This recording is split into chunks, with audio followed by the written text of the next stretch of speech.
Mehrangarh fort से निकलने के बाद मैं जा रहा हूँ मंडोर गार्डन, क्योंकि शाम को 5 बजे जसवंत खाना बंद हो जाता है, एंट्री बंद हो जाती है। मेहरानगढ़ फोर्ट का भी ऐसा ही है, शाम को 5 बजे एंट्री बंद हो जाती है। तो इस वजह से अभी मेरे पास थोड़ा टाइम है, मैं जा रहा हूँ मंडोर गार्डन। तो दोस्तों अभी हम आ गए मंडोर गार्डन और मेहरानगढ़ फोर्ट से निकल के मैं डायरेक्ट मंडोर गार्डन आया हूँ। अभी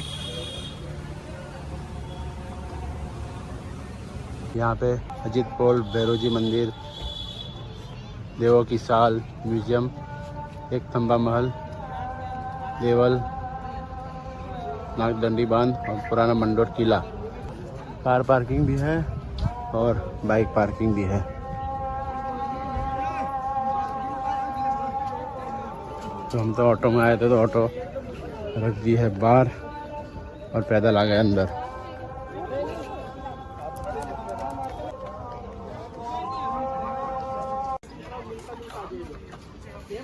तो पहले से बहुत ही डेवलप कर दिया ये। मैं आया था 2013 में शायद, हाँ 2013 में आया था, तभी कुछ ज़्यादा इतना नहीं था ये गार्डन, वो सब इतना डेवलप नहीं था। और अभी तो आसपास लाइट भी लगा दी है, देखो रोड पे, यहाँ पे देखो अब।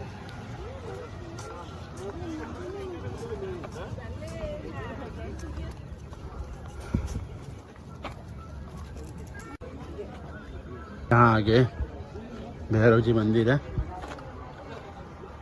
यहाँ पे कौन सी चीज़ें कहाँ पर है तो सिंबल से दिखाया हुआ है। तो फिलहाल मैं जाऊँगा भैरव जी मंदिर और अजीत पोल की तरफ।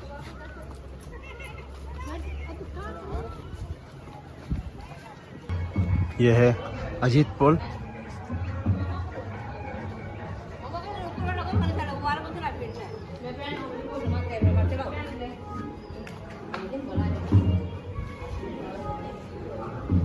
यहाँ बहुत सारे मंदिर है भगवान के, अंदर जाके देखते हैं। जी ये देवताओं की साल, अंदर जाते हैं। यहाँ पे कुछ देवी देवताओं की मूर्तियाँ हैं।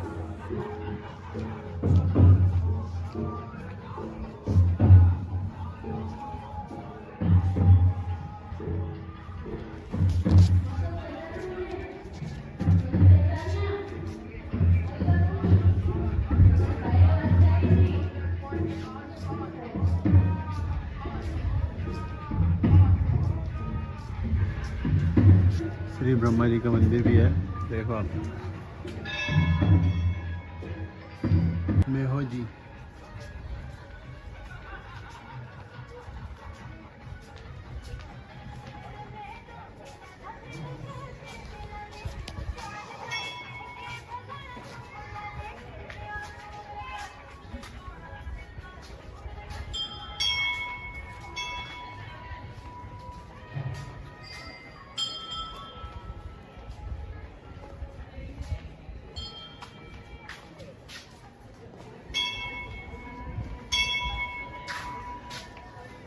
यहाँ पे काला गोरा भैरव जी मंदिर है, देखो। तो दर्शन कर लेते हैं, ठीक है जी। वो है वो काले भैरव है, सेंटर में वो गजानन महाराज है, और ये है गोरे भैरव। भी अंधेरा हो रहा है, जितना हो उतना दिखाएंगे। और ऊपर भी जाना है अभी तो, पुराना जोधपुर किला देखने। तो ये सारे मंदिर, जो मंदिर टाइप देख रहे हो, वो सारे राजा की देवल है, उनकी है, देख लो। तो जी ये गोल गोल छोटे छोटे छतरियाँ देख रहे हो, वो सारे रानियों की देवल है। और ये जो बड़े बड़े मंदिर टाइप दिख रहे हो, वो राजाओं के है। तो अभी 7:30 बजे लाइट एंड साउंड शो होगा मंडोर के बारे में और जोधपुर के बारे में, उस लाइट एंड साउंड शो में बताएंगे। तो अभी बैठते हैं उसमें और देखते हैं लाइट एंड साउंड शो कैसा होता है। और लाइट एंड साउंड शो के लिए अभी तो कुछ चार्ज नहीं है, और यहाँ सिक्योरिटी वाले भैया ऐसे बोल रहे थे कि मार्च के बाद ऐसा हो सकता है कि यहाँ पे विजिट करने का चार्ज हो। वहाँ पे आप पहाड़ जैसा देख रहे हो, ये पूरा यहाँ पे पुराना जोधपुर किला था और बार बार यहाँ आक्रमण करते थे, तो उस हिसाब से वो किले को शिफ्ट करके मेहरानगढ़ किला बनवाया महाराज ने। आप अगर मंडोर गार्डन आते हो तो आप पुराना जोधपुर किला विजिट करना, और ऊपर फूड कोर्ट भी है। लाइट एंड साउंड शो की राह देखते हैं और आए हैं तो देख के ही जाते हैं, फिर क्या पता कब आना हुआ। मार्च के बाद तो यहाँ चार्जेस भी शुरू हो जाएंगे। यहाँ पे मंडोर का म्यूज़ियम है और इसका ओपनिंग टाइम है 9:45 AM और क्लोजिंग टाइम है 5:15 PM। और एंट्रेंस फीस भी है यहाँ पे, इंडियन टूरिस्ट के लिए 20 रुपये, फॉरेनर्स के लिए 100 रुपीज़। तो फिलहाल मैं यहाँ पे 6 साढ़े 6 बजे आया था, मैंने टाइम नहीं देखा था। मैं जब तक आया तभी तक म्यूज़ियम बंद हो चुका था। अभी आप आओ तो ये म्यूज़ियम भी विज़िट करना, बिल्कुल भैरव जी मंदिर के सामने ही है। इंदौर का ऐतिहासिक महत्व है तो वीडियो में मैं दिखा रहा हूँ, तो आप पढ़ लेना।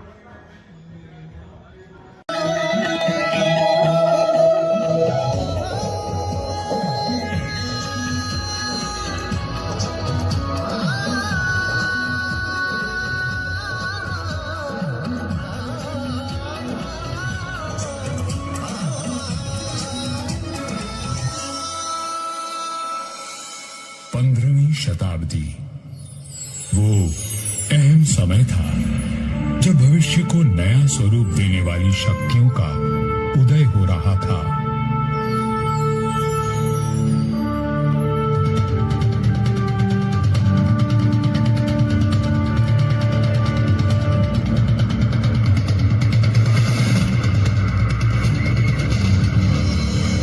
लोधी राजवंश ने दिल्ली की गद्दी संभाली।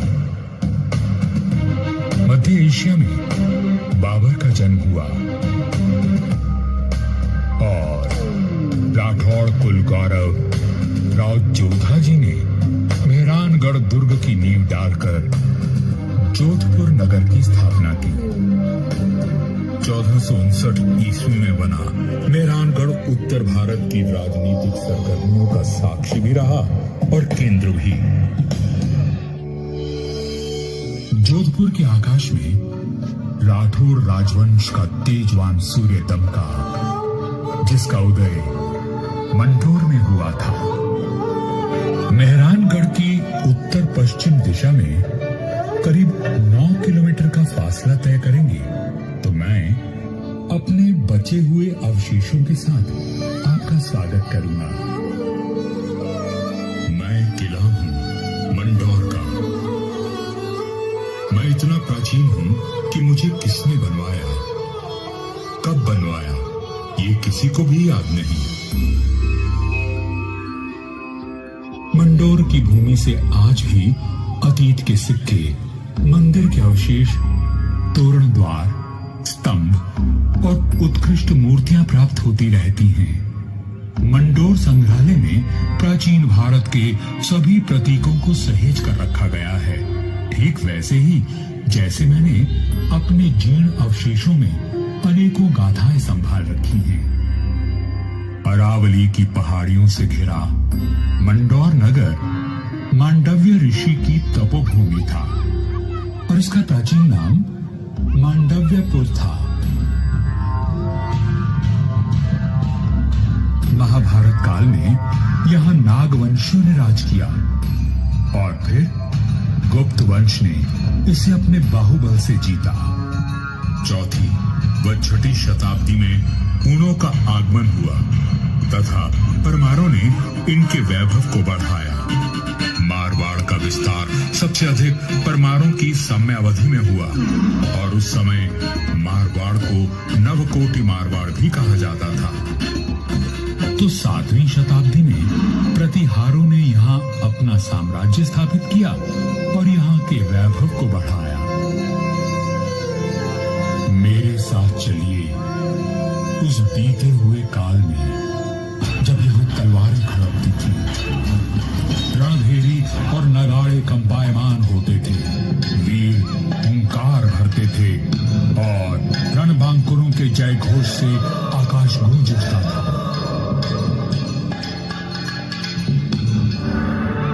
सन 1394 ईस्वी परिहारों की शक्ति अस्त हो रही थी।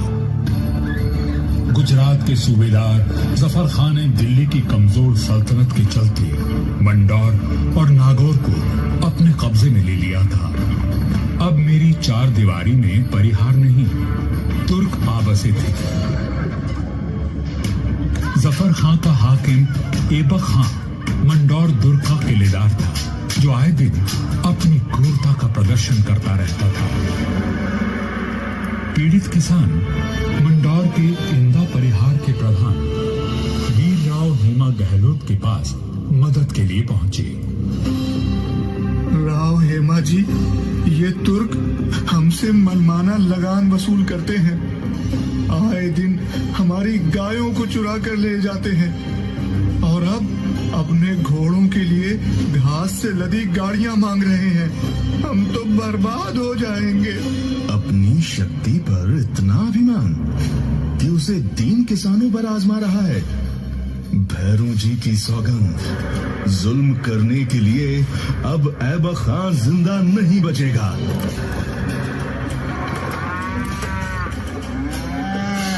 शक्तिशाली शत्रु से लड़ने के लिए बल और बुद्धि से वार करने की योजना बनाई गई।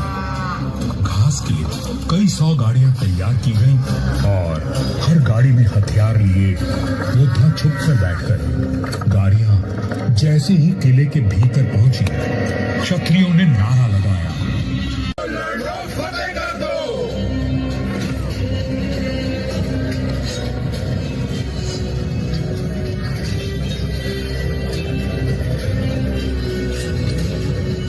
इस अचानक हुए प्रहार से तुर्कों को संभलने का अवसर भी न मिला।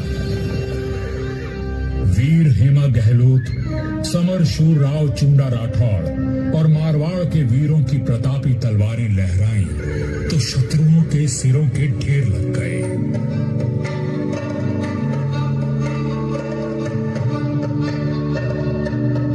इसी जीत की याद में आज भी मंडौर में राव महोत्सव मनाया जाता है।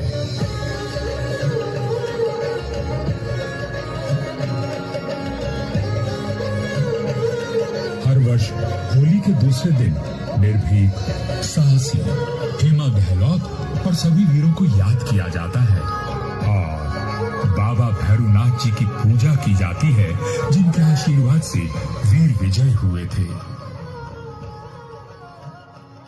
मंडौर विजय के बाद भी इंदा परिहार का मन अशांत था, क्योंकि ये नगर शत्रुओं से घिरा हुआ था। तब उन्होंने शक्तिशाली राठौड़ वंश को राज सौंपने का निश्चय किया। इंदा के मुखिया राय धवल ने अपनी पुत्री का विवाह राव चुंडा से करवाया और दहेज में मंडौर का दुर्ग दे दिया गया। राव हेमा गहलोत ने राव चुंडा का राज तिलक किया और भाटों ने मंगल गान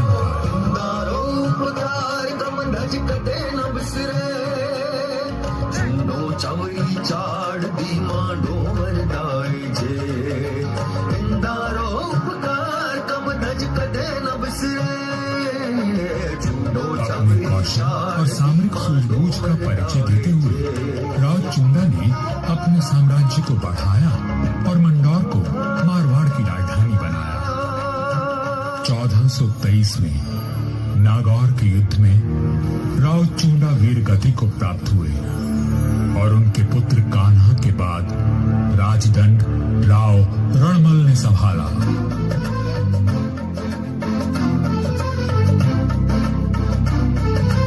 मारवाड़ और मेवाड़ में घनिष्ठ संबंध थे, परंतु मेवाड़ नरेश राणा कुंभा के कान भरने लगे।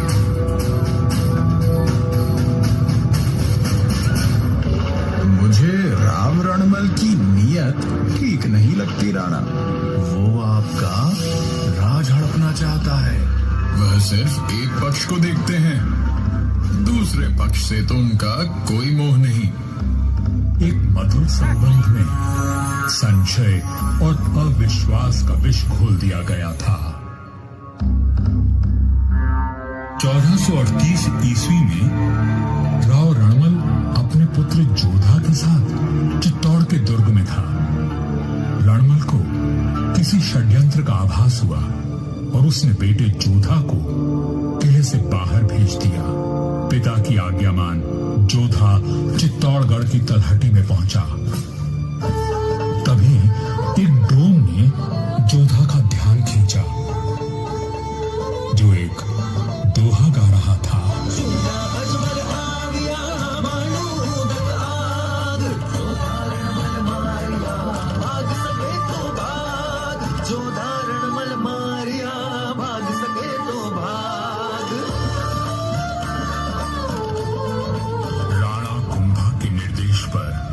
चूंडा ने राव रणमल की हत्या कर दी थी। पिता की हत्या का प्रतिशोध लेने की प्रतिज्ञा लेकर युवा जोधा मारवाड़ की ओर बढ़ चला, परंतु चूंडा उसका पीछा करता रहा। वह राणा कुंभा का ताऊ था और मारवाड़ का पुराना बैरी। काल बनकर मेवाड़ की विशाल सेना जोधा के पीछे पड़ी थी और वीरों का वंशज अपने 700 स्वामी भक्त लड़ाकों के साथ उनसे जूझ रहा था। विपत्ति के हर बवंडर को साथ कर जब जोधा मंडोर पहुंचा तो उसके पास केवल 7 सैनिक बचे थे, पर चूंडा यहां भी आ पहुंचा।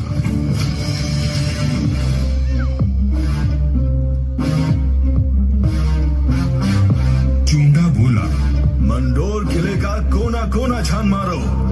रणमल ने मेरे भाई राघव देव को मरवाया था, मैं उसके वंश का नाश कर दूंगा। हुजूर, जोधा जांगलू प्रदेश की ओर भाग गया है, आप कहें तो उसका पीछा करें। रहने दो, वहां रेतीले टीलों में भटक कर वो खुद ही मर जाएगा। तुम राणा कुंभा के पास संदेश भिजवाओ, मंडोर पर अब हमारा राज है। पिता की निर्मम हत्या की पीड़ा और राज खो देने का अपमान लिए जोधा भटक रहा था। हर ओर शत्रु घात लगाए बैठे थे, पर जुझारू जोधा ने आस और विश्वास नहीं खोया। 15 वर्षों तक संघर्ष और अथक प्रयास करने के बाद जोधा ने दुर्भाग्य को जीत लिया।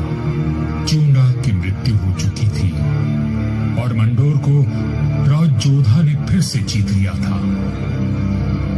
समय बदल रहा था और देश पर विदेशी आक्रमणकारियों का संकट घेर आया था। ऐसे में एक दूसरे से लड़ने के बजाय मारवाड़ और मेवाड़ ने संधि कर ली।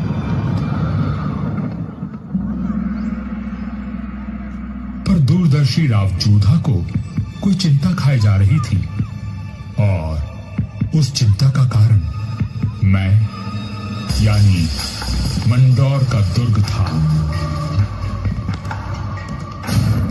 किस सोच में डूबे हैं राव जी?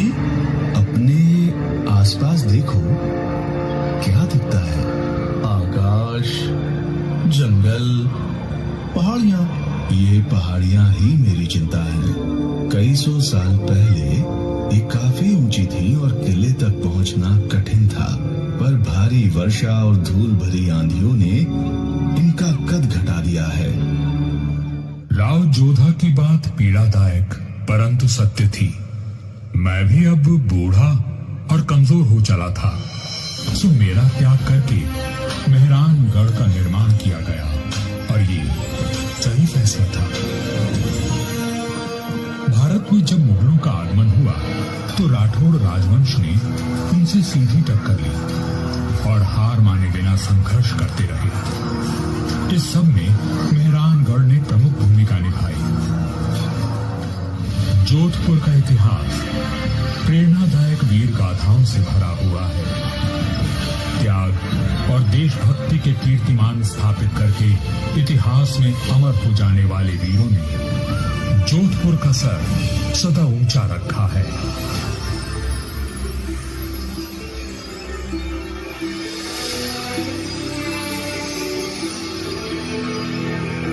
इस धरती पर जन्मे सपूत अपनी भुजाओं में इतना बल रखते थे कि मातृभूमि की रक्षा कर सके, तभी इनकी छत्र छाया में इनकी प्रजा सुखी और समृद्ध हुई। पर यह बात कम ही लोग जानते हैं कि फौलादी सीनों में कोमल भावनाओं का भी वास था।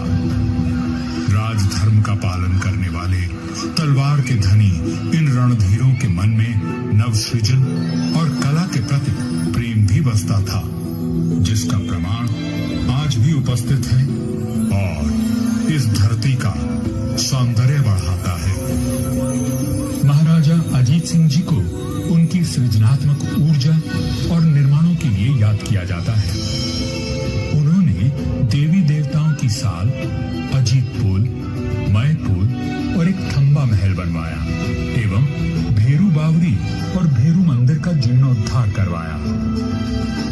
उन्होंने अपने पिता महाराजा जसवंत सिंह जी के भव्य देवल का निर्माण भी करवाया, जिसके विशाल स्तंभों एवं गर्भगृह का अलंकरण दर्शनीय है।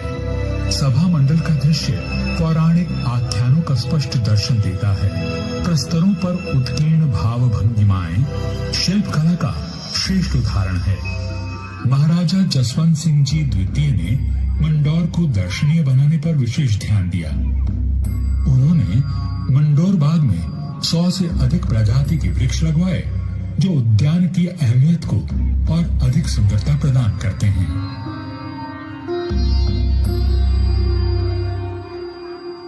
1896 ईस्वी में महाराजा सरदार सिंह जी ने मंडौर के बाग को और संवारा।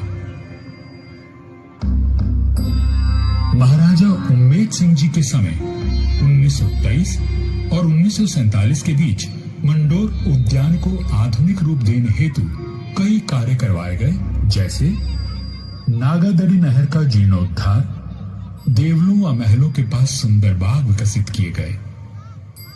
इसके साथ ही 4 दीवारी व दोनों मुख्य द्वारों का निर्माण हुआ। मारवाड़ नरेश राव गांगा राठौर जी ने कहा था, नाम तो बीतड़ा या भीतड़ा सूरवै।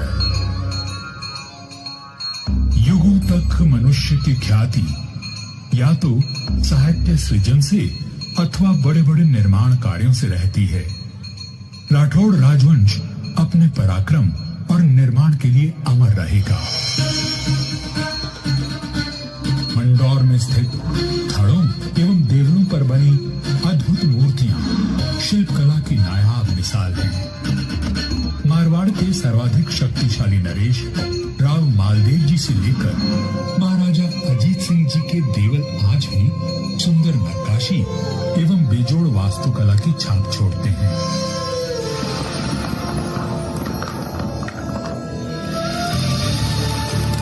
महाराजा अजीत सिंह जी के देवल का निर्माण इनके पुत्र महाराजा अभी सिंह जी ने संवत 1793 में शुरू करवाया, लेकिन इसे पूरा उनके प्रपौत्र महाराजा भीम सिंह जी ने संवत 1856 में किया।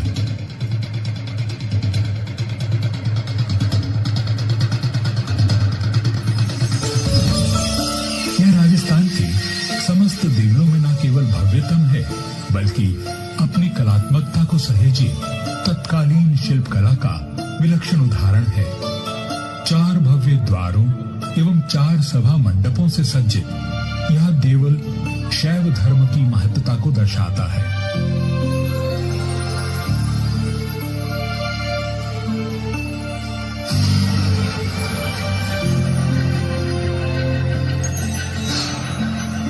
आजादी के पश्चात यहाँ कई विकास कार्य करवाए गए और 1968 में यहाँ के महलों में संग्रहालय की स्थापना की गई। यहाँ जन्मे वीरों और स्वामी भक्तों की मिसाल युगों तक कायम रहेगी। पहुंचने को यहाँ विशाल जनसमूह उमड़ता है, तो आज भी हमारे आत्मीय संबंध जीवंत हो उठते हैं। उनकी आंखों में उमड़े प्रेम और श्रद्धा को देखकर मन भावविभोर उठता है। सदियों के संबंध आज भी अटूट हैं। मुझे तो समय की आंधी ने नष्ट कर दिया, पर मंडौर के देवल, मंदिर, छतरियों और बाग को संभाल कर रखना इस पीढ़ी का कर्तव्य है।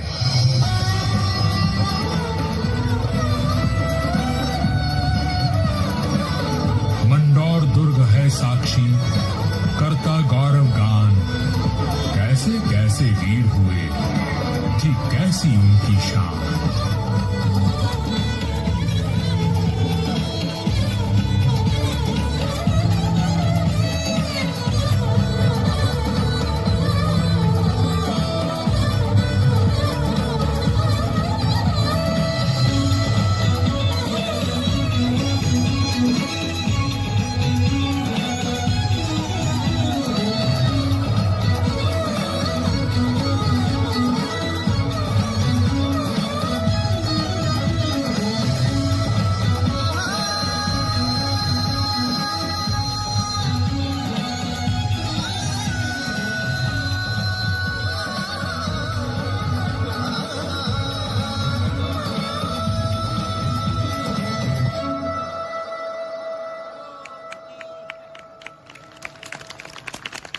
यहाँ मंडौर गार्डन में लाइट एंड साउंड शो जो होता है वो जोधपुर और मेहरानगढ़ के बारे में बताया गया है और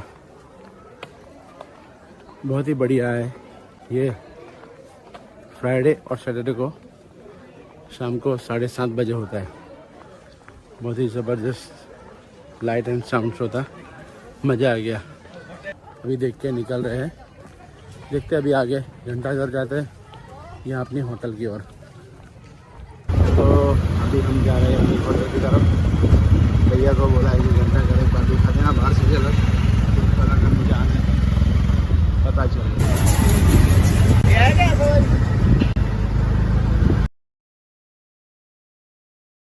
अभी मैं आ गया हूँ अपने होटल पे और हम लोग अभी रूम में नहीं जा रहे, अभी जा रहे हैं खाना खाने और CNG गैस फिल करवा के आते हैं। गाड़ी हमने ये पार्क कर दी यहाँ पे और यहाँ पे पूरे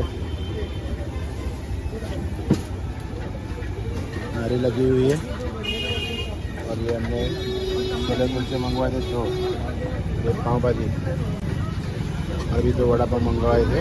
तो थोड़ी भूख ज़्यादा लगी थी, इसलिए सब जल्दी जल्दी मंगवा के हमने खाना ही शुरू कर दिया। ये छोले की सब्जी और ये फुल चेंज और अभी हमने ड्राई मंचूरियन मंगवाया है, तो भैया बना रहा है ड्राई मंचूरियन और यहाँ से हमने छोले कुलचे खाए। ठीक है, तो खाने के बाद आपको मिलते हैं। अभी यहाँ खड़े हम शेखावटी आइसक्रीम, यहाँ पे इतनी आइटम मिलती है। सबसे पहले हमने ये इसका रबड़ी वाला पिया 125 ग्राम वाला। अभी मैं हूँ शास्त्री सर्कल पे और अभी मैंने आपको जो पेपर दिखा वो यहाँ पे मैंने खाना खाया। ये पान बार फालूदा वाला है, वो हमने मंगवाया, तो भैया वही बना रहे अभी सब डाल के, पता नहीं क्या क्या डालते हैं। तो जी ये पान बार फालूदा। तो दोस्तों अभी बजे रात के 10 और खाना खा के और गैस फिल करवा के अभी मैं आ गया हूँ अपने रूम पे, ताकि हमको सुबह इधर उधर ढूंढना ना पड़े CNG स्टेशन। इसलिए मैंने रात को ही फिल करवा दिया था और सुबह में ट्रैफिक भी ज़्यादा होता है, तो वो सब प्रॉब्लम बहुत होती है, इसलिए मैंने रात को ही गैस फिल करवा लिया है। बस आज के लिए इतना ही है। अगर मेरा ये वीडियो आपको अच्छा लगा हो तो वीडियो को लाइक कर देना, शेयर कर देना और मेरे चैनल को सब्सक्राइब कर देना। तो मिलते हैं कल सुबह, तब तक के लिए गुड नाइट।